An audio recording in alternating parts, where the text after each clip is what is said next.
Is Justin Rose the most underrated golfer perhaps in the history of the game? Patrick Reed doing Patrick Reed things, and Live starting its brand new season. All of that coming up on this week's episode of the Bunkered Podcast. Hello, I am Michael McEwen. Thank you very much indeed for tuning in, for listening in, wherever in the world you may be. Looking at some of the countries that people have been tuning in from lately always gives me a right tickle. Ghana, Uganda, obviously strong in that part of Africa. Philippines as well, and for some reason, Latvia. Hello to all the people in Riga, I think. Is it Riga? It is now. Anyway, lots to get into on this week's episode. Let's bring them in. Performance editor of Bunkered, Mr. Lewis Fraser. Lewis Fraser? Yeah. Right, Lewis Fraser's fine. And gear editor, James Tate. Gentlemen, how are we? Oh, We good? Thanks, Yeah, not Michael. too bad, Yeah. How are you? I'm good. I'm very good. Thanks, James. Thanks for asking. How was your weekend for a change? I had a good weekend. What did we do? Let me see. Saturday was a day just me and my wee girl. We went to the cinema. We went to see Zootropolis 2. Oh, Really good. yeah. Yeah. Better than the first. Don't know, didn't see that. But I've got a bit of bee in my bonnet about the number of sequels that cinema seems to be obsessed with at the moment. Go on. You think back, and you know, God bless her, Catherine O'Hara. I remember Home Alone coming out, that being a big deal when I was a kid, and it was original. You look back and you look at all the films that were coming out around that time, everything was original. This year, it's such and such 2, such and such 3, another Avengers movie. I mean, what is going on with Hollywood? Where's the originality? And don't get me started about. I'm on the same boat. I just don't know what's going on. Fast and the Furious 23? I know. Just nonsense. Are we flying cars next and all? Oh, Okay, for who knows? So, no, we went to see Zootropolis 2. That was good. And then last night, it's never too early in the year for a barbecue. Now, I know it's Scotland. I know it's chilly, but got the big egg open. The big Cooked a big roast. Yeah. So, just standard fare, really. 7 layers outside, shivering. It's gonna be good, I promise. It was, though. It was it? well worth it. I think I've got a bit of a sniffle now as a result, but, you know. Standing worth out it. in the cold, making it a roast. Exactly. Live and learn, Lewis. Live and learn. Lewis, what did you get up to? Anything exciting? Nah, boring weekend, which was good. I quite enjoy boring weekends. No lessons with Coach Lee? Nah, not this No time. front ribs? No, thankfully No, not. I that's did good. I went to the driving range on Saturday and things are... A&E. No, thankfully not. Not after going to the range either. This is a worry every time that I go. I'm like, have I done it again? But touch wood, so far there's been no injuries this year. Good. So, so yeah, I went to the range on Saturday morning and that was decent. So Good. things are moving in the right direction for sure. Excellent. Good to hear. And James, you did something really weird over the weekend. You went to, am I pronouncing this right? High Rocks. High Rocks. I didn't go to High Rocks. I did You a did a High Rocks. I did a High Right. Rocks session. So, So what does that involve for those who are unfamiliar? just a lot of cardio, running, lifting, carrying weights. It's stupid, essentially. It's quite a cardio based kind of exercise. But you do lifting weights. So what is it like So to give almost like a decathlon of the gym? yeah, so you're like doing the ski erg, you're running, you're rowing, you're carrying, you're doing lunges with like sandbags on your back, you're doing farmer carries with kettlebells. It's minging. It's disgusting. It's not fun. Sounds disgusting. It is not fun whatsoever. Ailey, my girlfriend, made me do it Oh, of course you did. yeah. after I'd done a speed session swinging the golf club as fast as I can for an hour. So I was like, this is going to be a good active recovery. It was not. It was absolutely disgusting. Anyone who enjoys High Rocks, they need to have a word with Because it seems themselves. to be quite a thing. I see everywhere I look online these days. It's High Rocks this, High Rocks that. Everyone seems to be getting involved, but Yeah, there's quite a I'm still trend. not. Even now, I'm still not sure I know what it is. It feels like it's just interval training. Yeah, that's exactly what it is. If there's obviously High Rocks events kind of all over the place going on, but it seems to be a lot of some people do it on their own. Okay. Fair play to them. Psychopaths, potential serial killers, but you can do it in pairs as well. So and anyone can do it. I think that's the appeal to it. It doesn't matter kind of like your level of fitness. It's anyone can literally do it and complete it. Depends on how serious you want to take it. But people are actually very invested. Yeah, I'm seeing it now. I've just Googled it. A High Rocks workout is a standardised fitness race combining 8 kilometres of running and 1 kilometre segments with 8 functional exercise stations, repeated in the same order globally to test strength and endurance. So, participants run a kilometre, then complete a station like a sled push, or wall balls. Wall balls? Yeah, so you I don't even want to know. a medicine ball. Yeah. You kind of going down and squat, and then you're throwing it up to a target, catching it, and repeat that. I could And you think do of that nothing 8 times over. Like, oh my goodness. Yeah, it's disgusting. So your fun. girlfriend thought this would be a good date. She wanted to do it because she was like, oh yeah, it will be a really good workout to do on a Saturday. I'm not going to lie. No. I think going to see Zootropolis 2 was better. Oh, I completely agree with you. Yeah. I do not want to do any of that ever Are you again. signing up for competitive high rocks? Absolutely not. Competitive high rock. No. Yeah. Well, that's the thing, isn't it? That's Is it? What? Yeah, I think so. Yeah. It'll be an Seems like a Olympic big thing before you know it. Yeah, yeah. I mean, Ah, it probably breakdancing's will. in the Olympics. Uh-huh. You could be the Scottish version of that. What was her name? Raygun. Oh God. Remember her? Yeah, I'd be the one short just 15 lying on the minute. ground, just breathing. Yes. Like, yeah. Oh, No, well. absolutely Good on you not. for trying something new. Yeah, Lewis? won't be doing it again. Give it a shot. No. Why don't you try and let us know? Absolutely not. This is, as I look at the top right of my screen right now, it's February the 2nd, gentlemen. This is Groundhog Day. Yes. We've Which been is, here before, Oh, Every day is Groundhog Day in this podcast yes, it studio. feels like. especially with my memory. Which is what meant to be the start of spring or something like that. This is Yeah. an American thing, isn't it? Where if a groundhog sees its reflection, Mhm. then it's 8 more weeks of winter, or vice versa. I can't remember which. But what's way more interesting than the fact that it's Groundhog Day, James, you've just discovered that it is International Sickie Day. Yeah. For people calling off work. The first Monday in February, for whatever reason, seems to be International Sickie Day, which I kind of get. You're not going to do that on a Friday. No. So if you're going to have an International Sickie Day any day, it may as well be Monday. Yes. Do you think like January, it's like getting in like the mindset of someone who wants to pull a sickie? Like January's too obvious, isn't it? Yeah. That's what you're doing. Like you're not Yeah. actually unwell. And then people are genuinely unwell in January, like with the cold and whatever. But now they've probably recovered, but they think, nah, I just want it So off. if you are taking advantage of International Sickie Day, please let us know. Tell us what you did. Even better if you went to the range or went and played golf. International Sickie Day, I didn't know that was a thing. We'll keep you anonymous. According to It's fine. James, that's one day every week. So Yeah. Yeah. That's Tuesday for James. Yeah. Monday's too Can't obvious. do Monday. You've got the too obvious. podcast. Yeah, that's exactly. Tuesday. right, let's talk about some golf, some stuff happening over the weekend. Before we get to Justin Rose, and I think we want to spend a bit of time on the Englishman, let's talk about Patrick Reed. Lewis, I'm going to remind you that this time last week on the podcast, following his win in the Dubai Desert Classic, we said, Patrick Reed, what's the next 12 months look like for him? He'd been making some noises that he didn't have a live contract. And I think it was yourself that said, well, remind us, what did you say exactly, Lewis? I don't know my exact words, but what I was getting at was that he'll almost certainly be playing Live Golf Riyadh this week, as it now is. And very shortly after that, he confirmed that would not be happening, which is really making a bad track record for me, because on That's 2 Brooks weeks I was in a row. completely wrong. 2 weeks in a row, you said something on the podcast, and then hours later, It's been confirmed to Yeah. be completely not true. So, So that's good, isn't I'm it? going to test that theory right now. Oh, no.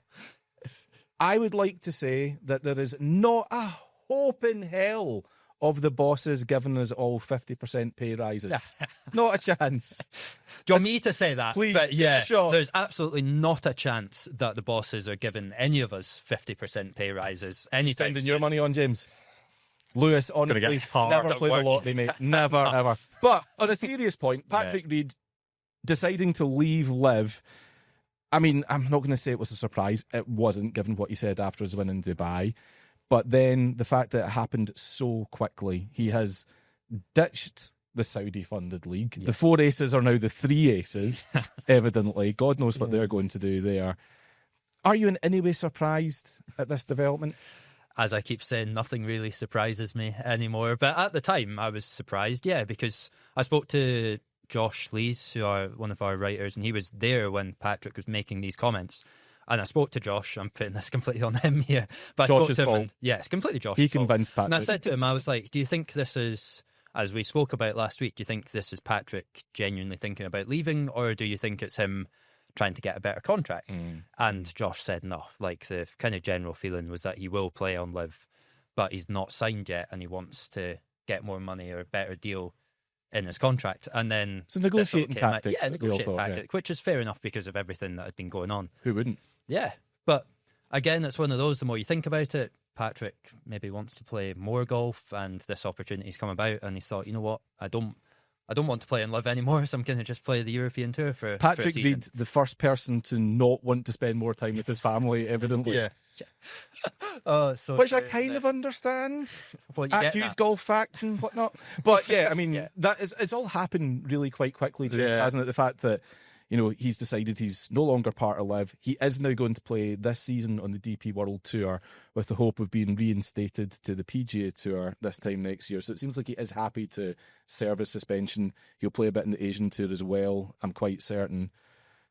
It feels like the biggest winner out of all of this has to be the DP World Tour, because whatever you want to say about the guy, whatever you think about him, Patrick Reed is a world-class talent, and the DP World Tour's got him for at least 12 months. Yeah, absolutely. I mean, you can see what he did over the weekend as well. It's like second tournament in, almost came from behind to win it. Unfortunately, didn't get it done in the playoff. But yeah, I think he's a massive asset to the DP World Tour. His class shines through in these last two tournaments he's played in. It might make Rory McIlroy a little bit uncomfortable, I think, with the Order of Merit, kind of like all of a sudden kind of like, this might be a little bit harder than what I was kind of assuming. We were away in Orlando a couple of weeks ago. I mean, Lewis and I pretty much gave Rory the Order of Merit, the race to Dubai this year. It's like, yeah, you've pretty much won it, Rory. Now, Not anymore. Patrick Reed is in the box seat. Yeah, but it's funny you say that, because I think we all would have given Rory McIlroy the Order of Merit before this obviously news happened, and then the first two tournaments he's won one and finished second, and you're now all of a sudden thinking like, this could be right down to the wire, unless You're thinking what, sorry? right down to the wire. Before that, you're thinking, What's that? Yeah, just a little bit of like Interesting noises there. squeaky bum time, I think. I'm starting I've to not see been how thinking High that. Rocks sounded, never mind how it felt. No, that was just like, But Lewis, that is a fair point though, isn't it, about Patrick Reed and Rory McIlroy? James makes a great point there, because the pair of them going hammer and tongs, again, that just reinforces the point that this is great for the DP World Tour. Of course If it they is. can be in the... I mean, think how much more interesting events like...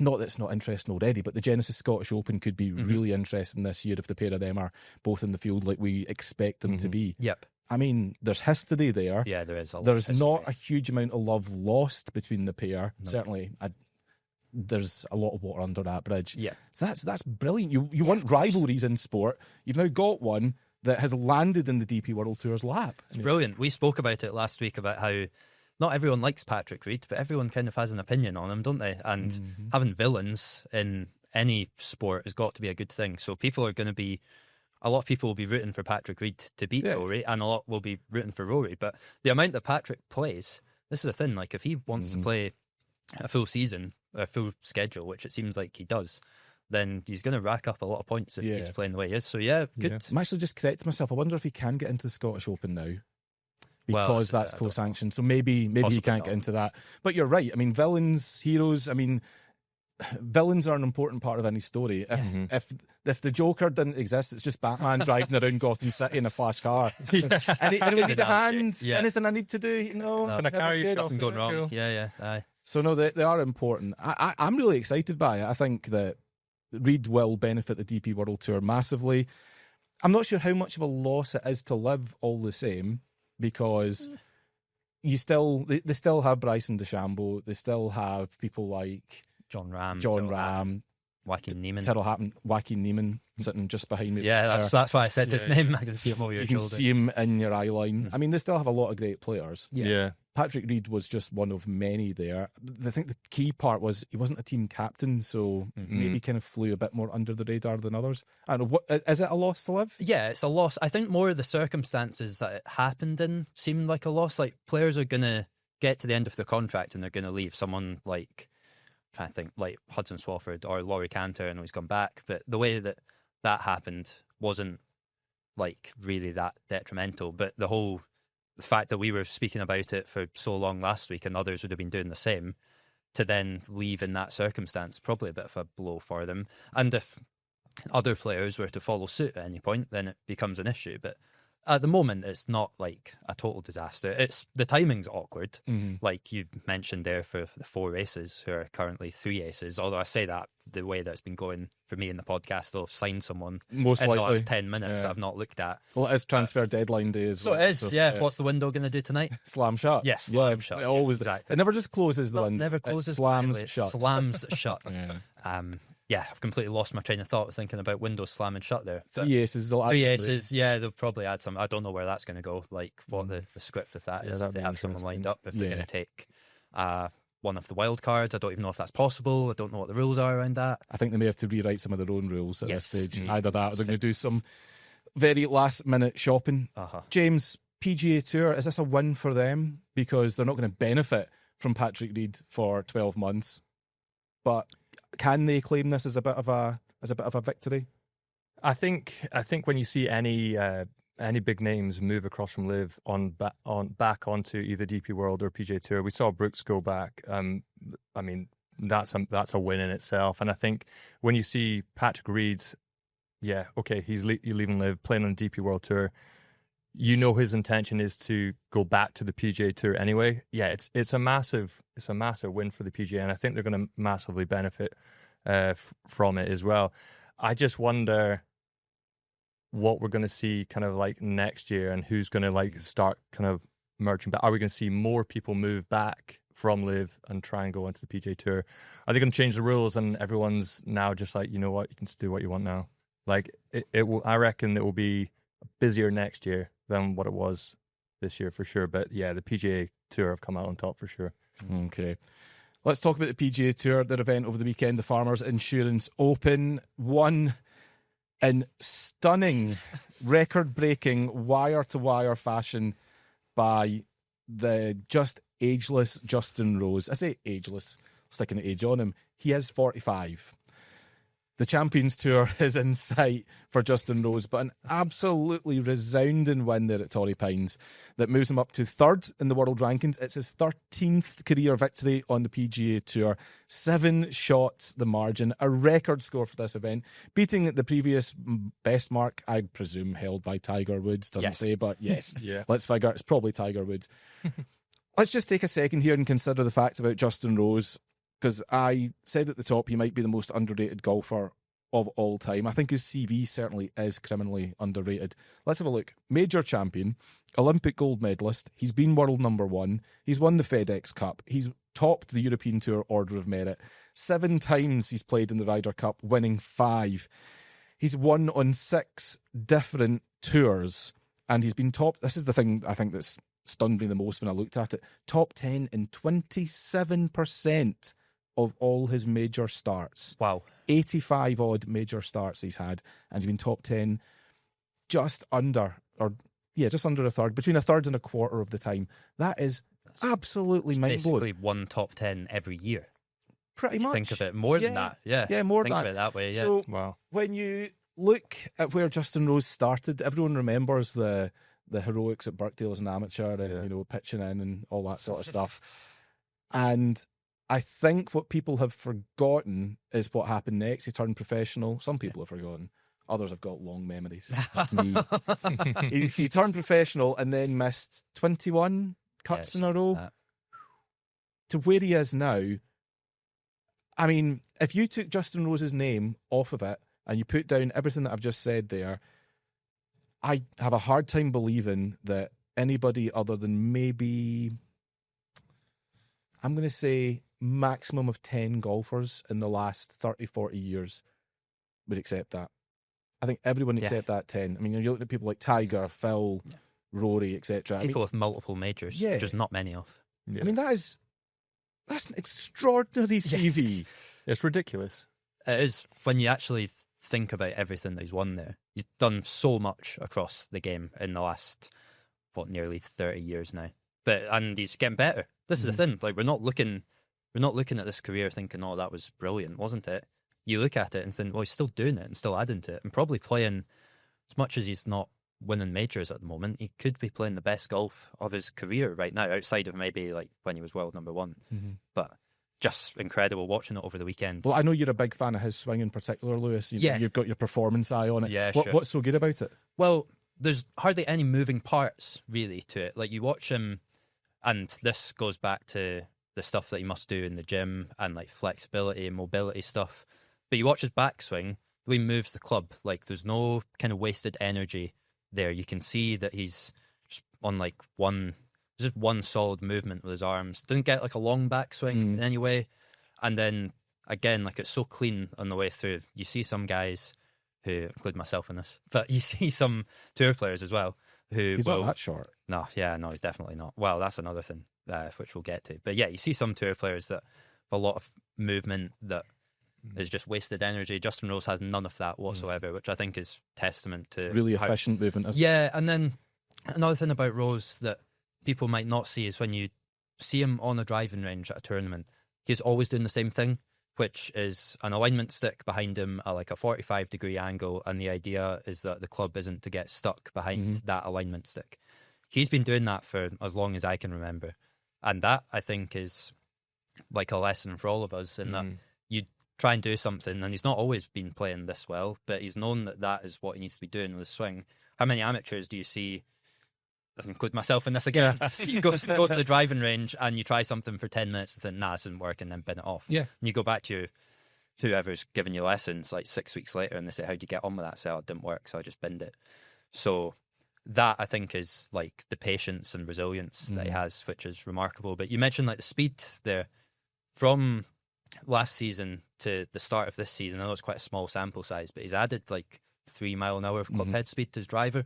I mean, James, you know how much that's worth. Yeah. Oh yeah, that's almost an extra kind of 8 to 10 yards if delivered correctly. So there you go. That's not an easy thing to do for anyone. And Justin Rose is not at the start of his career. Yeah. So to be putting in enough effort to get that gain, which is going to give him an extra 10 yards, like James says, it's less clubs into the green. And he's reached this point in his career fairly injury free. And one thing that I think is really impressive is just like the commitment and dedication to the craft, because I think it's now pretty well known, but a couple of years ago he got an RV, which a lot of tour players have, and he ripped out the inside. Like, out come all the furnishings, out goes the, or maybe he kept a toilet, I don't know, but out comes the little kitchen area, and he fitted it with state-of-the-art gym and recovery equipment. Right. So he's got I think he's got a little sauna in there, he's got cold water baths, all this kind of stuff, so that when he's done, he goes straight onto his RV and everything that he needs is right there so that he can look after his body. I mean, brilliant. You get to a certain age in life, I'm speaking from experience here, lads, things just start to hurt that little bit more. Yeah. A few percentage extra. James, 10 years ago, that high rocks would not have done anything to you. And today, look at you. You're a broken man sitting next. Absolutely gubbed. Add another 10 years onto that, you'll be Justin Rose's age. And I just think that it would be the easiest thing in the world for him to go, you know what? I've had a great time of it. I've done... I mean, but by the way, that CV I'm talking about, he did most of it 10 years ago. Now he's just adding layers and layers on top of it. It would be the easiest thing in the world for him to go, I've had my time at the top. I'm just going to ease my way into semi-retirement. Yeah. He could also very easily have taken an offer from Liv, but chose to bank on himself and go, you know what? No, I've got more to give at the top level, playing against these guys, against that guys. I have more to give the game. I'm not just going to take the one big final payday. I'm going to earn all my checks. I just think the guy is... I just think he's so impressive. Like, everything about him, I just think so. I haven't even mentioned the stuff that he's doing off the course. This is him and his wife Kate with the Rose Ladies series and the Rose Ladies Open. The guy's unreal. I genuinely think he's incredible. James, I think I can also say with near certainty, he's not going to be the Ryder Cup captain next year, is he? No, he just can't. He's winning. He's still winning at the top level. I genuinely think I've already chosen who I think was going to win the Masters, and one of the other. But I think he was so close last year, obviously in that playoff, and we've seen how well he's played and continued to play like that throughout the year. At the weekend, it was almost like he was still in that Ryder Cup state of mind, and he was just like absolutely tunnel vision, just knew exactly what he was doing. That final round was an absolute just masterclass. It was a procession. Yeah, he was just like procession. Everything was on a rope. If he made a mistake, which was pretty much nothing, He recovered from it. A nice, easy 200 par, walk in the park. Thanks very much. Thanks for coming, kind of thing. But his stats are incredibly impressive. Fourth in birdie averages on PGA Tour, 10th in scoring average, 8th in putting, 4th in greens in regulation, and 5th in strokes gained. That is someone you want on your Ryder Cup team and not sitting in the back office. Earpiece in. Yeah, there's no danger he's up for Ryder Cup captaincy. He needs to be one of your top players for sure. Yeah. The other thing, just when you pause and think about it, right?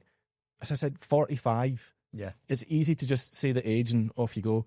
How many other sports right now, or even in the last 15, 20 years, has there been a 45 right at the very, very top? And that's where he is, right at the very, very top level.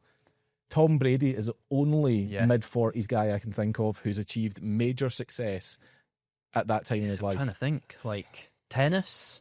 It's like even then, what was like Federer when he was? Oh, I mean, Federer close to that. Federer right now. Let's see, 39. Roger Federer now is 44. He's been retired a few years. There you go. So let's see, Novak Djokovic, who obviously had a good run at the Australian Open, came up just short, ran into Carlos Alcaraz. Djokovic is 38, so I mean he's still 7 years younger. Yeah, I just mid-40s to still be one of the very top 5 in your sport. I know the rankings will say he's third. Yeah, up for debate. Yeah, but to be one of the top 5 really in your sport at that age is just mental. It is. It's remarkable. I sound like I'm fanboying. I probably it is a bit of that, but it's understandable. I think it's brilliant. I love the way that he just carries himself on the golf course, like speaking about it there, James. Yeah. And he's going yesterday with a lead that was unassailable, and we knew from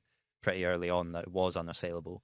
But he's still going around the back nine, him and Fuchs, his caddy, and they're treating every shot as if this is the most important shot that he's ever going to hit. Like, he never doesn't do anything rushed, takes his time. When you listen to them actually talking, you can tell like they're getting a clear picture in their mind of exactly what he wants to do. And that kind of frame of mind that he just seems to be in all the time is clearly carrying him so well. So, yeah, I'm a huge fan of the way he hands goes down about the best himself. English golfer since Nick Faldo. And in the last 50, 60 years, it's probably Faldo and then toss up between Jacqueline and Rose for second place for me. Yeah, that's a good point. You think of all the great players England's produced in that time as well.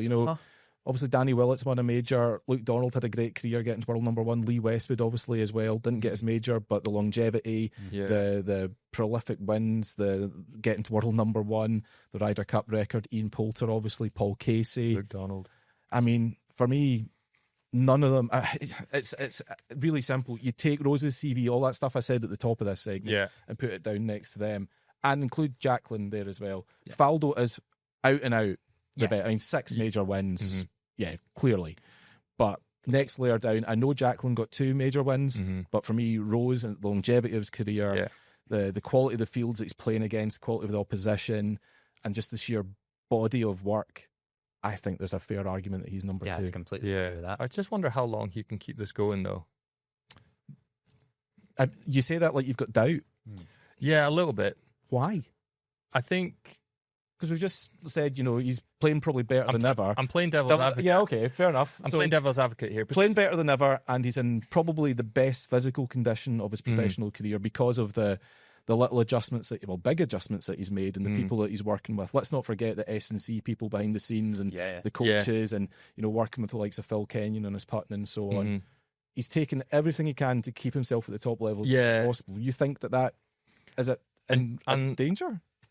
I'm purely looking at it from an age point of view because I do think, yes, like what he's done is without a doubt just ridiculous. He's a fine wine. He seems to be getting better with age, as they say. But I do think how he's not in his 30s. So how he's not a Scotty Scheffler, for example. He's not like young. Scotty Scheffler's not in his 30s. No. Yet. Yeah. He might look like it. I know. He's had a tough paper round, hasn't he? Let's be honest. But he's not of that age. So how long is he going to be able to sustain it? So I think, yes, it's great that he's doing everything he can to look after his body. I reckon another couple years kind of performing at this level. It's not bad. That gets him to 47, 48.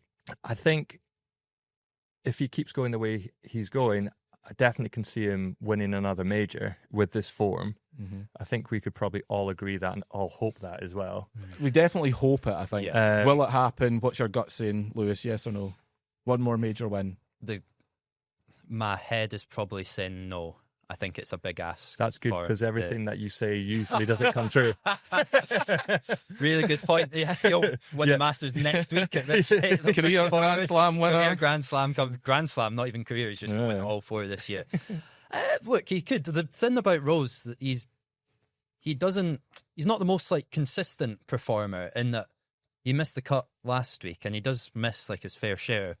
But when he has a good week, he has a really good week and he gets the most out of it. His major record over the last couple of years proves that point. Yeah. If I look back to his last 11 major starts, he's got 1, 2, 3, 4, 5, 6 missed cuts. So he's missed the cut half the time. Yeah. His worst finish of the ones where he's made the cut is tied 16th. This is it. Yeah, He's been exactly that. He's been top 10 4 times and he's been runner-up twice in that spell. So, yeah, it's hot and cold, isn't it? Yeah, exactly. So, yeah, I don't see... But all it takes is a shot or two just to flip. Well, this is it. I mean, God, you think back to Masters last year. He's been Masters playoff twice. Mm-hmm. Could have won the Open when Xander won it. He's had countless other close calls. It's a big ask for Justin Rose to put it together, as we've seen. But big ask, but is it going to happen, yes or no? No. James? Yes. And I'm going to say yes. Ah, there we go. So there we go. Justin Rose. I get everything wrong on my predictions, so that's good. Well done, Justin. Congratulations in advance. Yeah. Well done. Right. Very quickly before we go to the break, it's time for Asked and Answered. Lewis, you dug this one out. If the answer is optimal competitive environment, and I genuinely don't know the answer as the question here. If the answer is optimal competitive environment, what is the question? Right, so let me see. I've scraped a few replies from social media. Cameron Wright, what do I call a Texas scramble, sunny weather and 12 beers? Brilliant. That's well done, Cameron. But you know what? The 12 beers part, I tried playing golf with a drink in me once. Aye. Never again. No. Not for me. I've done it once when it was really bad on the front 9 and got the back 9 beers in and played back 9 beers. And played like an absolute god round King's Barnes. Really? Yeah, I had 6 beers in me and I couldn't miss a fairway. I think there's a beers. Spot. It was a bad front 9. It needed to be done. Jeez, it would need to be. And then ever since though, I've it's been terrible. And then tried it again. Golf's just got worse. There's just that one time where it worked, but yeah. Yeah. Wow. Back 9 beers. Fair enough. Let me see another one there from Terry Dunn. Oh, well done, Terry. You're going to like this. What has the abbreviation OCE? Yeah. Yes, Terry, that is correct. I'm trying to... Is that like a deeper joke in this? Is that all he said? That's all he said. I think Terry thinks that's actually the answer. Right. No, right. Not quite what I was getting. What have you got, Lewis? Is it what James needs to complete a high rocks with his girlfriend? But you did complete it. I did complete it. Right, okay, the training session. Anyway. Yeah, I completed the training session, but we'll never be doing that again. James, any suggestions? Optimal competitive environment. What is a car ride with you for 6 hours? Oh, I thought this was never going to be talked about again. I wasn't going to. So for those who aren't aware of the context here, quite famously, Lewis and James were stuck in a car driving back from London somewhere a couple of years ago. Near enough. 18 months ago or whatever it was. And you had a real falling out, like proper, had to get in the middle of it. It's so bad. It was so funny. Producer Dex was in the back. Have them sitting at different ends of the office for a couple of months. It's fine now, isn't it? Well, it was until James brought it back up. It's all right. Fine. We just got over the divot stuff from last week. I know. By the way, what a response to that. Yeah. We had a hell of a lot of people getting in touch around about that. I'm going to be honest with you, Lewis. Consensus is with James and I. That's not what I saw at all. Well, you're obviously looking in the wrong places. Yeah. What have you seen? Echo chamber. No, I've had a lot of people reach out directly. Oh, so you've had DMs? Yeah, DMs, yeah. Right, okay. Saying- From who? Your mum? My mates. Your mates? What's Jackie saying? Nah, not Jackie. No. He could not care less about divots in the fairway. Rightly so. No, that's funny. I saw most people agreeing with James and I. But All right, if you want to make stuff up for your own benefit, Yeah, that's it's what fine. to do. I don't want to get It's close, but it's probably you're probably about 60-40 in favour of what me and Michael were saying. All right, okay. I'll take that. 60-40 is fine. I'm just on giving board him, with that. Yeah, just giving him a little. The general little bit of public, hope. Even though famously it's always right 80-20. Yeah. No, unfortunately, you are wrong, gents, and I will reveal the correct question to this week's Asked and Answered right after the break. We will also be looking ahead to 2 big events this week. The start of the Live Golf season, we'll have to touch on that. And it is also, speaking of beers on the golf course, it is Waste Management Phoenix Open Week taking place in Phoenix. Yeah, we need to talk about that one, I'm afraid. That's coming up on part 2 of this week's Bunkered podcast. Do you want an easy way to book tea times in Spain, Portugal and Italy? If yes, then On Tea is your answer. OnTea.com is a reliable and easy-to-use site for tea time bookings. There are 3 reasons why you should use On Tea. 1. You can cancel your tea time up to 48 hours before teeing off, free of charge. 2. You have the payment option Book Now, Pay Later available. 3. On Tea guarantees the lowest online price. Go to ontea.com today and discover 1,000 bookable courses. Use the code BUNKERED26 during checkout to get a discount on your purchase. Valid throughout 2026.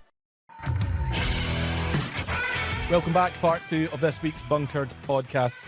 Michael, James and Lewis all with you. Before the break on Asked and Answered, if the answer is optimal competitive environment, what is the question? Lewis? Yes, so that is what the LPGA think that they need for their players to play in an event. And this is why they shortened the opening event of their season. Yeah, weekend. so it was won by Nelly Korda, reduced to 54 holes, and everyone seemed to be kicking off. Yeah, about it. so a bit of a bizarre situation. So you're right, it was the Tournament of Champions for the LPGA in Florida at Lake Nona. First 36 holes kind of go by without incident, and then in the third round, Nelly Korda shoots a 64 in terrible weather. Certainly the weather got really bad towards the end of her round. She wasn't quite in the final group, and play got suspended. A lot of players kind of saying that it should have been called before it was. Balls getting blown off greens. Nelly Korda was saying that on the 17th in particular, the par 3, things were really bad there. And then, so this event had like a pro-am section to it, and on the Sunday, the LPGA players were told that they weren't going to play, but the amateurs went out and played in this, on the same golf course, same conditions. But the amateurs played and the pros didn't. That's exactly What? right, yes. Now, stick with this, one of the amateurs is Annika Sorenstam, famously not an amateur golfer, but she's Right. playing as part of like Probably the this- most famous female professional of all time. Yes, exactly. And she spoke to so they just played 9 holes, and she spoke to Beth Ann Nichols from Golf Week and described the golf course as being very playable. Oh, But yet they didn't. But not send- optimal. Not optimal, apparently. Yeah, well, I don't know. I Suboptimal. don't know if she said Suboptimal, that. yes. Suboptimal. Oh my God. So bloody as it hell. turned out, players who hadn't finished their third round went out on Saturday afternoon. I watched some of it, and like, don't get me wrong, it was really, really windy and difficult. But they finished their round, and no one caught Nelly Korda, so she was awarded the title without hitting a shot on Sunday, which was bizarre in itself. But again, like, the LPGA told reporters that they weren't going to send the players out because it wasn't an optimal competitive environment. And there's been a lot of Tell like, you what you won't get in a kickback golf because of course it. like that, James. go on. Divots. Yeah, no. No, That's not an optimal Perfect lies. competitive environment Or either, is wind it? or no, it's anything. not. Yeah. A lot of standing water. Yeah. I just think it's the wording that's causing me the confusion. Optimal competitive environment. I know I'm, being facetious, talking about divots and so on, but is there such a thing as an optimal competitive environment in golf? Well, there shouldn't be. Like, we don't play in a dome unless it's TGL Yeah. and play in a simulator. Well, it's true though. Yeah, Like, you're no, playing exactly, outside, yeah. and I've watched some of it on, like, in the final round as it turned out Yeah. to be, and that looked pretty competitive to me. Like, it was really, really difficult. And if you're sending players out in that, Was it any worse than an Open Championship? no, probably. Well, there you go. like, the golf course is set up. It seems It's probably very, not very set up to be in strange. that way, but yeah, like- listen, it seems really strange. I don't know why the LPGA Florida golf. why it seems to want to get in its own way as often as it does. Strange one. Yeah. I've never heard of anything like that. yeah. But only they will know. Only they can. I suppose at some point you have to take their word and stand by it. But whatever. Very strange. Hopefully, the first and last time that we'll be talking about optimal competitive environments So bizarre. on the podcast and indeed golf Ever. more generally. Yes. James, new gear season winding to a little bit of a close, is it? And Yes. last week we had a pretty exciting shoe launched. Now, we did. hinted at this a few times on the podcast in recent weeks and indeed months. The Under Armour Drive Pro clone. Yes. Let's call it the Adidas Predator of golf, because that's how revolutionary this shoe can be. So for the benefit of people who are listening, James right now is holding this shoe up to the camera. I have to say, it looks the business, doesn't it? What's so good about it? Why should people care? So very similar to the Drive Pro, with the kind of traction system on the sole. The grip's incredible. It's insanely good. Basically fighting against all the resistances that your foot kind of creates throughout the golf swing.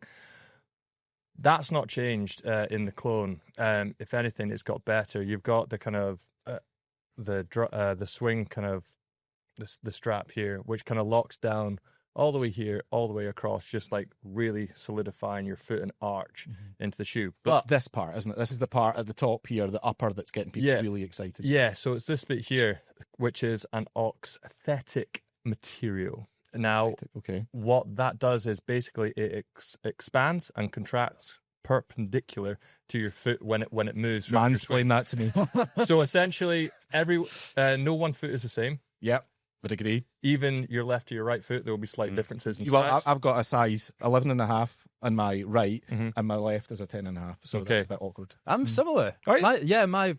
Let me get this right. My right foot is an 11 and my left's a 10. There you go. I went and got measured you by foot choice. But And they were like, at Clark's, actually. absolute freak. What, in the old wooden one? The old- yeah. That But, didn't- so this material Yeah. means that, what? You're not going to say, is this one size fits all? Essentially, yeah. Oh my God. So it's amazing. It's super comfortable. The one thing that Under Armour obviously go by is it molds to your foot. Mm-hmm. So if I was to put my foot into here, I'd lock it down, tighten it up. However my foot moves, yes, it obviously kind of expands to that foot, but it also contracts as soon as your foot starts moving throughout. It's really, really clever. So we look at that. It Oh, doesn't wow. it doesn't seem like it when you look at it, but when you put your foot in it, it's like the comfiest shoe you'll ever wear. It's a really nice feeling material as well. I know that shouldn't really matter Yeah. for much, but it is quite nice. So It's got a the lovely Under Armour waffle Drive finish to it. Pro clone, and that is out now. Yeah, Excellent. yeah. And very popular on tour. To give you an idea of how successful it has already been, Patrick Reed was wearing them certainly when he won in Dubai. I presume he wore them again in Bahrain. he did. Yeah. First and second. Rasmus Nørgaard Peterson, who you will see on the cover of the latest edition of Bunkered when that comes out Lewis's next week. best mate. Yes. Pal, has he followed you yet? No. No, of I course not. tagged him in another thing over the weekend. And still he's not nothing. even liked it. No, The full so- on dinghy. So he wore them when he won the Australian Open before Christmas. Clearly exciting shoes. Should go and check Yep, them out. Give them a put them on your feet and see if they do anything for you. Right, gents. Live Golf. It's opening event of the season taking place this week in Riyadh. And as we said in the first half, suboptimal competitive environment really for them, isn't it?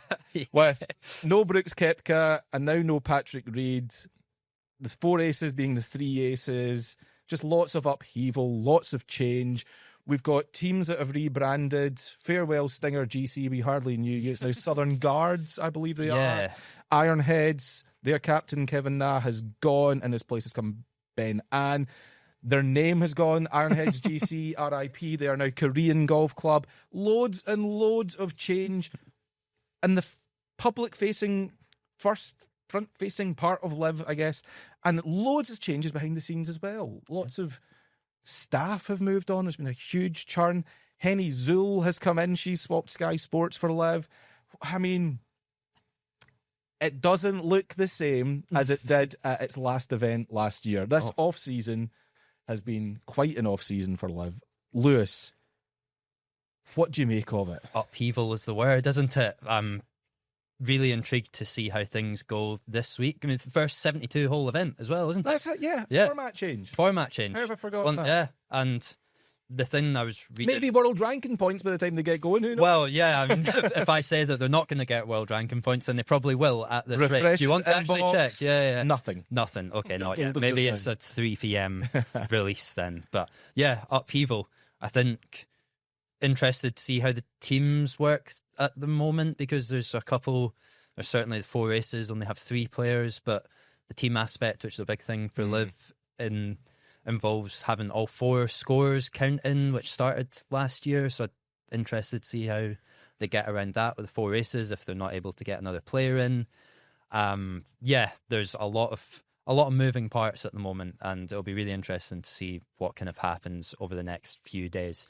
Riyadh Golf Club's an interesting one as well. I've been there for the... Have you? Yeah, the Aramco Team Series a couple years back. Oh, yeah. There will be a lot of birdies. Let's just put it that way. It's not the most strenuous test, so I think... Wide open. Yeah, wide open and not really much to it, so the guys will enjoy that. Special. Yeah, I think so. James, on a scale of 1 to 10, and be honest, how excited are you for the new Liv season? 1. Just 1, really? Yeah. Even from a sort of morbid curiosity, lots of stuff appears to have gone wrong for them in the off-season, so I want to see what that looks like. Still 1. I'm still curious to see what happens, but So that's the one. more than 1. but that's the one. Apart from that, it just doesn't like appeal to me whatsoever. It never has. And it never has, and I've always stood by that. The interesting thing is obviously it's now going to be covered by TNT this time, isn't it? Yeah, there's another change. So you're actually going to be able to watch on TV. Whether that's going to make a difference or not. Oh, you could last year on ITV2 or ITV. No, that's true. Yes. But obviously, The problem is you've never wanted to see it, so you've never gone looking for it. But No. this isn't Liv's first TV deal. no. But I think I do have TNT, so I might just kind of watch it just out of pure curiosity to see if there has really been any change, or is it like the same kind of feel, just more rounds of golf. I want to see what they do with the broadcast. Yeah. Because I'll be honest, I mean, I'm nowhere near a 1. I'm about a 6, 6, 7 maybe at a push.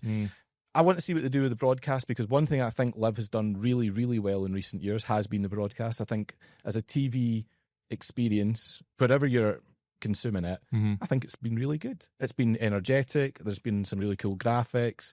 There's been a lot of data. I like the commentary. I'm not a massive Faherty fan, but Arlo White, I think, does a really good job, controlling it all. I want to see what Henny Zool's going to bring to the mix. Jerry Foltz, I think, is brilliant. Yeah. Pat Perez, I think, will be a loss. I mean, there's a lot of curiosity even just in the broadcast part of it. And I like watching John Ram. I like watching Tyrrell Hatton. I like watching Bryson DeChambeau. The fact that it's now in a place that I would habitually go to see sport, I think is going to make me more inclined to watch it. Yeah. I don't watch sport on ITV2. No. I don't think there's any other sport we anyone watch. really does, no. I don't even watch ITV2 generally. Love Island, nah. Not interested at all. Just not for me. No. Yeah. That's your High Rocks. High Rocks talking. I know you're right. It's the High Rocks talking, James. So the fact that Liv is now going to be in the UK, at least, somewhere that I see a lot of other sport, Yeah. I think that's a massive win. I think that's good. Well, this has been something that people have spoken about with Liv for ages, is that it's not on TV, which is what they've said. Long been nonsense. Completely not true, but that was the perception. Is that when where on it was- TV it is. Exactly. Like, I can get YouTube on my TV as well, like even when it first started. So that's, people can't argue with that anymore. Like, I'm going to tune in certainly to this weekend and see how things are. Like I'm saying, a lot of changes. I think Nicholas Colsarts has been speaking about joining. Yeah, joining the broadcast. I think he's brilliant, Yeah. like in everything that he does. He brings vibes. Yeah, really, really good, and knows what he's talking about. So I'll tune in from a curiosity point of view in that sense. And then, like, final days have been fairly exciting. Like in the past, like you say, when players like Joaquin Niemann, who's staring at me over your shoulder, is in contention. John Ram, Tyrrell Hatton, like Bryson, like James says. But I don't know. There's just always something that seems to be a bit missing with Liv for me, and it's kind of hard to put your finger on what it is. Will so 72 holes make a difference? Possibly, yeah, it could do. Because I'm just But I thinking, don't like, think when you're that's what it watching is. golf, Yeah, you're going to be seeing Liv finish on a Saturday. Yeah. By and large, we're football fans. You're Yeah. watching something else at, 3 o'clock in the afternoon on a Saturday. Mhm. Sunday might just be that little bit different. You're used to seeing golf finish on a Sunday. Yeah. If Liv's now going to finish on a Sunday, yeah, you're more likely That's to got to be tune worth in. something, Yeah, does it that's a not? good point. Yeah, definitely. again, And- for me, it's just about putting it in the places you expect to find it. Yeah. You expect sport to be amongst the sports within the sports channels. You do not expect it to be with the reality TV show Guff. yeah. I mean, AI point. slop of TV. So it's now in the right place. It's finishing at the right time for golf events. Yeah. So there's a lot of moving parts that I think will very subtly benefit Liv. Yeah. It's not headline making stuff. It's No. not like signing a player for $500 million in a contract. But there are things that they're doing that They're just going a for little repositioning a stuff. lot of, like, the things that I younger think they players. got wrong, without a shadow of a doubt, is having to rebrand the teams. Yeah. I mean, this is the thing that they're trying to get people to buy into, is the team franchise element, and hoping that they're going to create the next Dallas Cowboys. But the thing is, the Dallas Cowboys, Cowboys is the Cowboys is the Cowboys. Now, teams in the NFL move around. Yeah. I'm a Raiders fan. In my lifetime, they've been in Oakland twice, LA once, and now they're in Vegas. Yeah. That's mental. You know, the Yeah. Indianapolis So Colts used to be the Baltimore Colts. Teams move around is the yeah. point. But the team name stays, the identity stays. Yeah. To have, Stinger become Southern Guards, to have Ironheads become... I think that's a sign that they're almost an admission without saying the words out loud that we haven't got this bit to work yet. And that's the bit that at the outset they said was going to be the separating factor, Yeah. the differential, the key revenue generator, the key fan activator, and it hasn't. It just hasn't. This is the thing. The touching the exact word there is fan. Like, we're football fans. We're all fans of a team. How many? I could be wrong in this, and people might correct me on it. But how many, like, Majestics fans do you meet, or the Cliques fans, or the all British Free team that's agents. all English. Yeah, yeah, well, yeah, But there's stuff like that. I mean, yeah. I don't think people follow their favourite players. yes, exactly. That's the way golf has always been. yeah. You follow players who you feel some sort of connection to, either because of their dominance or because of their charisma, their personality, because of the batshit stuff they do and say. Yeah. Introducing that element was always going to be a challenge. I admire the fact that they've tried it. I admire even more the fact they're persevering with it. But changing what the team identity is, saying, yeah, we should have called it something else. Yeah. It's not great, is it? Bad optics, if nothing else. Yeah. Great. I do think you make a good point, though. Like, I'm obviously going to tune in and just be curious and see if I can go up from a 1 to maybe like a 1.5. But I do think they are really pushing like hard to make sure the broadcast is absolutely nailed, because what Henny was doing on Sky Sports with all the kind of walkthroughs of the course and all the analytics, and even kind of like the breakdown of like kind of swing types and stuff like that on Sky Sports, that was all great. If they bring that element across, it'll make it that'll make that kind of section a little bit more interesting, a little bit more depth, shall we say, in terms of broadcast. But And Henny's a brilliant pair of hands for that as well. Yeah. I mean, say what you want, social media, but I think Henny's tremendous at her job. So it's funny that Liv is restarting this week, starting its fourth full season in the same week that the PGA Tour event that is most like a Liv event is taking place in Scottsdale. yeah. The Phoenix Open, Lewis, talk to me about that. It has its reputation. Now, obviously, huge crowds. We know that they dovetail the Super Bowl into your team. The Seahawks are taking on the Patriots this weekend. Yeah, go Hawks. Yeah, indeed. Just think, 50 years from now, people are going to be saying the same thing about Southern Guards when they're up against Crushers in the final of the Liv Team Championship. But they do a good job of trying to make the two things work. Obviously, bring out Arizona State University students en masse, and lots of people show up and get very drunk, Lewis. Yes, they do. Doesn't get the wasted management nickname for nothing, does it? It's How one do of you those. feel about it? Do you like the event? Yeah, I do like it. It's once a year, and I think there's been times where lines have maybe been crossed with beers being chucked onto the greens to the point where you're having to like go and repair stuff that's happened there, or like. But then players Like enjoy divots. it. Yeah, and pitch marks from cups, which is no good. But stuff with like Harry How Hicks. do you know? What do you mean? How do you know it's a pitch mark caused by a cup? What is a pitch mark? Anyway, sorry. Harry Hicks taking off his top. Yeah, Joel stuff like Dennis- that. Like, yeah, there's it's lines not that gonna, have been crossed. It's not going to happen at Torrey Pines, but I think that for one weekend a year, like, go for it. It's See, we say that though about a lot of things. go on. US Open, it's just so brutally tough. Yeah, but it's only once a year. Yeah. Does that justify it? Yeah, I think it does. People want to see different stuff. Now, I get it. Not everyone's going to be a fan of the Waste Management.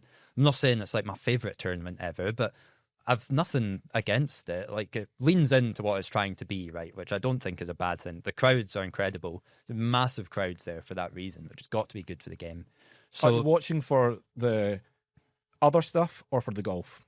I'm watching for the golf, but I think a lot of people will tune in for the other stuff. People who are maybe fans who might tune into, say, 6 events a year and 4 of them are majors. They might want to tune in for the Waste Management because they want to see what's going to happen if someone makes a hole-in-one on the 16th and everyone's chucking beers on. And So, James, same tops. question I asked you 5 minutes ago. Scale of 1 to 10, how do you feel about the Waste Management Phoenix Open? About 7. Really? Yeah, I think it's a What? I've never seen you make that face, Michael. It's like you've just sucked on a lemon. I just don't understand how Phoenix Open is basically a live event, though. I mean, but it's not. But it's what? A live event's a Phoenix Open event. Because Phoenix Open was first and Live was second. You know the point I'm making. They're almost indistinguishable from one another in terms of, what Live wanted to be. It wanted to be golf but louder. Don't blink Party and all hall that other stuff and all that. Party Yeah, rules, yeah. come along. It's more than just golf, and that's the Phoenix Open. It's now even more like it because they're both 72 holes, but one is a 1 and another's a 7. I don't get it. It's just a fun event on the PGA Tour. Like, I don't like watching Live Golf. I like watching PGA Tour. I think Phoenix Open. I think that speaks to, what do they call this? Unconscious bias. Yeah. Yeah, probably. But I do think what makes that Phoenix Open fun is that 16th hole, that stadium hole. But it has got out of hand. I think we can all agree that it does get out of hand because some people just can't hack the drink. So Lewis said that it's crossed the line. To you, where is the line? I think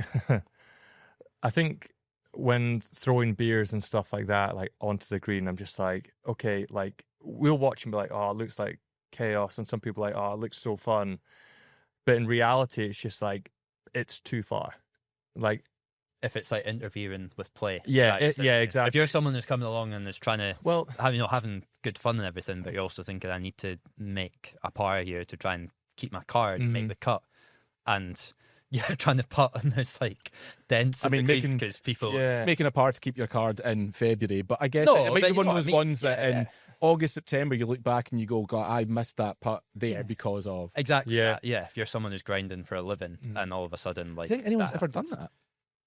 Possibly, probably not, but it could be in the back of your mind at the time. You know the point I'm making. yeah, I do think they do need to up the kind of safety aspect of it, because you see things and you hear things all the time when people are putting out or chipped in hole for birdie, and people are launching beers. Some people are throwing like full cups of beer and water bottles and stuff like that, and people getting clattered in the side of, and you're just like come on, it needs to be like within reason. Yes, go nuts, go mental, and have a laugh, but just It needs to be better regulated. yeah, just like from more of just a safety aspect. And like Lou said, like if it starts interfering with play, and especially if people are constantly having to be around the green and just clearing shit up all the time, it makes it a little bit like, come on. Do you like it, Michael? Yeah, and listen, I don't disagree at all with the points that you're making. Quite good points. But it's the hypocrisy that I'm just struggling with. And the reason I was pausing there was I was trying to find a better word than hypocrisy, because that sounds really loaded, but it's kind of it. I honestly don't think it's possible to like the Phoenix Open for all of the reasons that people like it and not like Live. The only difference, the only real separating factor I can see is Saudi money, which fine, but in all other respects, they're the same. Yeah. Come along for golf plus all of this stuff, You'll have a great day out, and it won't just be about the golf. You're encouraged to make noise. The drink is flowing. You're encouraged to be part of the action, not just watch the action. I don't see much difference between the two things, to be totally honest with you. So I think it's hard to like one but not the other. I think that with the Phoenix Open, there's too much attention paid to the 16th. That's obviously, I get why eyes go there, stadium hole and all that sort of carry on. But think about the other stuff that's happened there in recent years, like Zach Johnson having to square up essentially to spectators on a completely different hole because they're saying stuff. Yeah. It is an event that has jumped the shark. You know, I don't like saying that. I'd love to go. The journalist in me wants to go and see it with my own eyes, be on the ground, experience the whole stuff. But watching it from afar, there was a time that I thought was a lot of fun and it looked like a lot of fun. Now I think it's manufactured and it's designed to be loud and raucous, and one of those ones I guess you just be careful what you wish for. A lot of people are going there purely for that reason, aren't they? Yeah. That's why they get such a big crowd, because it's to go and have a piss up, basically. So, I mean, the tournament have tried to take like some mitigation against this. Like, I'm sure there was talk last year of them not selling alcohol after a certain time, things along those lines. Yeah, people will get creative with that stuff. Yeah, this is the thing. So if the tournament are doing that, then they must know that it's getting to the point where it's jumping the shark, like you say. But yeah, that'll be interesting. It is indeed the choice of event for this week's Podder of Merit. Serious stuff. Yeah, very serious stuff. God, I don't want to do this. Before we get to picks for Phoenix, let's look at last week's results. Torrey Pines. So I went with Brooks Koepka returning to the PGA Tour after his flirtation, his sordid affair with Liv. He finished in a tie for 56, scraped into the weekend, but you know what? I'll take it, especially because, James, you went with Marco Penge, who missed the cut, 0 points for missed cuts, remember, and Lewis, you went with Michael Brennan. What happened? I only saw his first round. He was 2 under after his first round. And? He played well, and I'm just looking... I've just Googled Michael Brennan, and lots of stories have come up about a disqualification. What Michael. shocker. I'll read out his... By the way, you've had an absolute nightmare so far in 2026. I have, yeah. So he posted on his Instagram, I just wanted to clear the air on what happened at the Farmers Insurance Open this week. I started working with a new course data analyst at the beginning of the week in an effort to improve my strategy. The evening before each round, he sends the hole locations on greens to help plan approach shots. While looking at the green maps, I sketched a few arrows to help with my plan on approach shots. After completion of the round, I asked him for clarification of a feature in the green maps. During the clarification, he mentioned that I was not able to transcribe any details on the greens from his diagram into my yardage book. Upon learning this, I reached out to a PGA Tour rules official, reporting my mistake, and was subsequently disqualified from the golf tournament. While this has been a painful lesson to learn, I'm looking forward to the party in the desert next week at the Waste Management Phoenix Open. So let me get this right. He had illegal green reading materials. Yeah, Whoops. Really weird one. Yeah, big whoops. I know. I wish he hadn't, especially for you, that week to do that. DQ, Lewis, for Michael Brennan, who could walk in here right now, and I think you would struggle to. No, I know him now. Believe me. Don't you worry. Michael Brennan and his DQ get you 0 points. So, what a week! 2 points for me and 0 for these two guys. That means I have jumped to 8 points on the standings. Lewis, you remain on 5, and James, you are stuck on 4. I think I'm lucky to get 0 points this week, and there's no points deduction coming for breaking the rules, you know? Negative for a DQ. Ineligible things. Has this ever happened in Podder of Merit? Someone getting disqualified? Probably. Yeah, I know there's been like withdrawals before, and then James has picked someone who's not in the event. Ask Steve the ref. Steve the ref. Anyway, not, yeah. Waste Management Phoenix Open this week. So the pick order is going to be me, James for the missed cut, Lewis then in third place for the DQ. I'm going to keep this short and sweet. I'm going with Xander Schauffele. Got to be Xander. Fair enough. So whilst you guys are telling me yours, you know what? I'm just going to check that I haven't actually picked. I'm going to see. Okay, yeah. I'm going to check the standings. But yes, it'll be Xander Schauffele for me, please, this week, if you don't mind. James. Okay, Maverick McNeely. Good shout. Now, Maverick McNeely's made some equipment changes recently, has he not? I think. He was fully titeless. I think maybe now he's just got a ball. I don't know. Anyway. It's news to us. That's not good, James, is it? We're the gear people here. Whoa. Breaking news. Lee Westwood, disappointingly, I sustained an injury to my wrist whilst practicing in preparation for the first event of the season in Riyadh. Thankfully, nothing too serious. However, I've been advised to manage my rep count over the coming weeks. Therefore, I'll unfortunately be missing this month's live golf events in Riyadh and Adelaide. So yet another blow to Liv, who of course lost Phil Mickelson to the next few events. He's dealing with some family health matters. Whoa. So the Majestics, who had 3 co-captains last year, will have 1 co-captain for Riyadh and Adelaide. Just a captain, eh? Just a captain. Yeah. Indeed. So, Lewis, that's bought you a little bit of time to think about who's going to be disqualified this week. Who's it going to be?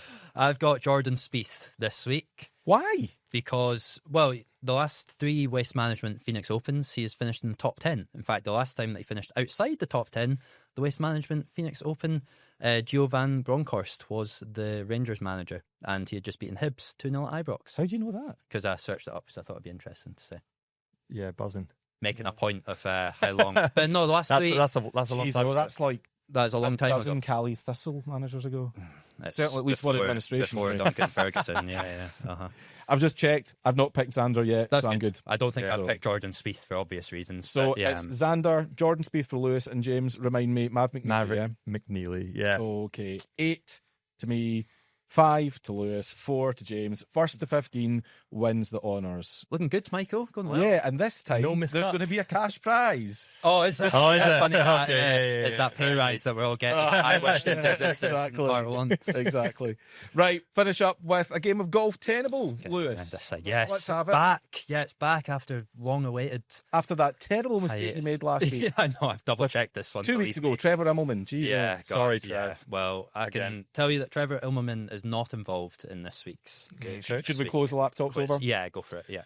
So there's This is been serious. mentioned world rankings there, and going back in the archives for the world rankings. We're going back, in fact, 10 years to the start of 2016. And I would like you to name me the golfers who were in the top 10 of the OWGR at the start of 2016. January the 1st, 2016. Yes, I think it's the weekend in January 3rd. Okay. Something along those lines. Right.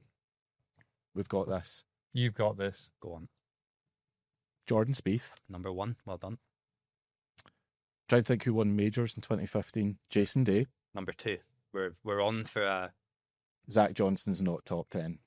he is not top 10. He's actually 13th. Louis Oosthuizen, not top 10. Not top 10. Who won the US Open? Well, it was Jordan Spieth, and Jordan Spieth won the Masters as well. So, let me see. Is Tiger in there after winning in 2015 at St Andrews? You didn't win 2015 at St Andrews. That's You won right. 2005 at St Andrews. 2005. Just 10 years out. I'm 20 years out. I know the rankings can Oh, be a wee bit dodgy at times, but come on. Soaking James's maths. Yeah. Numbers were not my strong suit. No. Just memory in general, to be honest. Right, come on, get Right. back on track here. You're doing well. We've got Jordan Spieth, Jason Day. Yep. Going to throw in Martin Keimer. No. Oh, shoot. Shit. Brooks being there. Oh, DJ must be there. DJ's there. Number 8. Well done. Who was winning majors? Like the reason I went with Keimer was because US Open 2014. So who else? Because I'm trying to think, like, their points accrue, don't they? Mm. So, oh, wait a minute. Wait a second. Was there not a random winner of the FedEx Cup that year? This is going to be the absolute worst edit of all time. Yeah, Oh, this is thinking tough. time. Producer Will's in the corner. He's head and hands He's stuff like, here. He's like, hurry I up. know how he Yeah. feels. Gee. Right, we've got 3 out of 10. Right, We've come got on. one wrong. Yeah, like there's a really glaringly obvious one here at number 3. Come on. What? Think about it. From 2015? 2016. 2016? Yeah. Start of 2016. Yeah. 2016. Ryder Cup teams. Yeah. There we go. Now we're talking. Rory McIlroy. Yes, number 3. Thank you. Jesus Christ. God. Oh my God. Oh, I want to leave. I want to leave. That was too big. Well done. We've got the top 3. Have we only got 3? No, you've got 4. Sorry, DJ was 8th. And how many guesses do we get? We've got So you've got 2 lives left. 2 lives left. Yep. Right. It's a Ryder Cup. You know what? I'm tempted to say Jimmy Walker because I played with him in the Scottish Open Pro-Am at Gullen in 2015, and he was the world number 12 at the time. But then he went on and won the PGA in 16. I just don't know if that popped him back up. If after playing with me, his form took a slide. That's where it all went wrong for him. I know he was there or thereabouts. Americans, right? Think of the US Ryder Cup team that played at Glen Eagles. There we go. Now we're talking. So, Ricky Fowler was there. Phil was there. Michael Jordan was there. Keegan Bradley, Brandt Snedeker. I mean, one of them is going to be it. You've said a name that's in there. One name? Yeah, I think so. Yeah. One name? One lousy name. So that means there's more Europeans. There's Americans and Europeans. Is that all? There's no Australians or Trevor Immelmans? Or... No Trevor Immelmans, yeah. No, Europeans no and Americans, actually, yeah. So it's only Europeans and Americans? That's right. Oh, that's changed the game. Sergio? Apart from Jason Day, who you've said already. Yeah.